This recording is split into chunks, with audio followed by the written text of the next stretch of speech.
में लगे हुए हो। वो इंसानों, तुम अपनी इन अक्लों से फायदा उठाओ, अपनी सलाहियतों का रुख फानी दुनिया को न बनाओ, अपनी सलाहियतों का रुख अपनी सलाहियतों के खर्च होने की जगह बाकी आखिरत को बनाओ। अल्लाह ताला ने नबियों के जरिए ये समझाया। हम यहाँ जमा हुए इसी बात को समझने के लिए और इसी बात को दिल में बिठाने के लिए। മറ്റൊരു പരിശ്രമം അംബിയ അലൈഹിസ്സലാത്തു വസ്സലാം നമുക്ക് പരിചയപ്പെടുത്തി നമുക്ക് കാണിച്ചു തന്ന പരിശ്രമമാണ്. അതെന്താണ് ആ പരിശ്രമം? മനുഷ്യന്റെ കഴിവുകൾ, അവന്റെ യോഗ്യതകൾ എന്നേക്കുമായി നിലനിൽക്കുന്ന ഈ ലോകത്തേക്ക് വേണ്ടിയുള്ള അധ്വാനം, അവിടത്തേക്ക് വേണ്ടി ഒരുക്കുമുട്ടലുകൾ, അവിടത്തേക്ക് വേണ്ടി സമാഹരിക്കൽ, അവിടത്തേക്ക് വേണ്ടി അയക്കൽ. ഇതാണ് യഥാർത്ഥത്തിൽ ഒരു മനുഷ്യന് ലാഭകരമായ പരിശ്രമം. അത് മരണത്തിന് ശേഷമുള്ള ജീവിതമാണ്.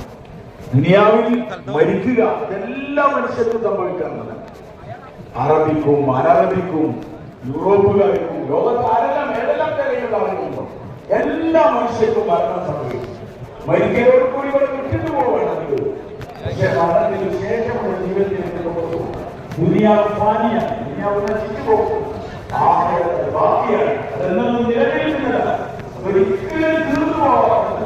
അവിടുത്തേക്കാണ് മനുഷ്യന്റെ ബന്ധത്തോടുകൂടിയുള്ള യാത്ര. അവിടുത്തെ എല്ലാ മനുഷ്യരും ഒരു മനുഷ്യ അവര് ഇവിടുന്ന് പോയതിനു ശേഷം ഒരിക്കലും ജീവിച്ചിരിക്കുന്ന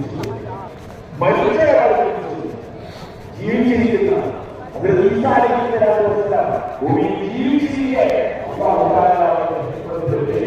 ആകാശത്തെ ഉയർത്തി ഇനി ഭൂമിയിൽ കുഴപ്പങ്ങളും പ്രശ്നങ്ങളും വലിയ മോശമായ അന്തരീക്ഷങ്ങൾ ഉണ്ടാവുമ്പോൾ അതിനെ ഒതുക്കാനും അതിനെ തീർക്കാനും അതിനെ അമർച്ച ചെയ്യാനും വേണ്ടി ഈസാ അലൈഹിസ്സലാത്തു വസ്സലാമിനെ വീണ്ടും പറഞ്ഞു.